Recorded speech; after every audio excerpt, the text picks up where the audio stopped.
inaasang lalago pa ang industriya ng Pilipinas sa pagdating sa computer and electronic devices.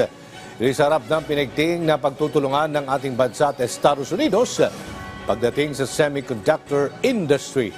Ang kay Pangulong Ferdinand R. Marcos Jr. malaga lalo't patuloy ang pag-upgrade ng teknolohiya.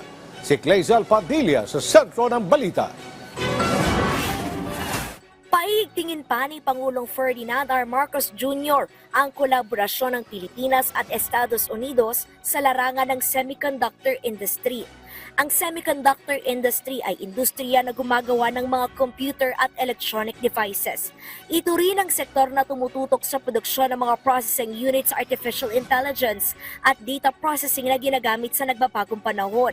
Sa courtesy call ng US Semiconductor Industry Association sa Malacanang, binigyan diin ng presidente ang kahalagahan ng pagtutulungan ng dalawang bansa sa pagsasanay at pagbabahagi ng teknolohiya sa mga manggagawa. Hindi na kasi mapipigilan ang mabilis sa takbo ng teknolohiya at kailangan itong sabayan.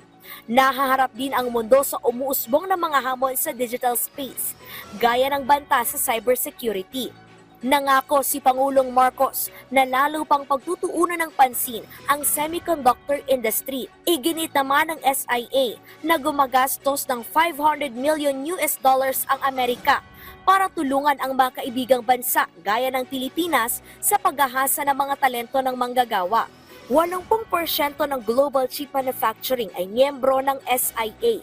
Nakaraang taon, papalo sa $3.1 billion o higit 23% ng total export ng Pilipinas ng semiconductor ay ipinadala sa North America.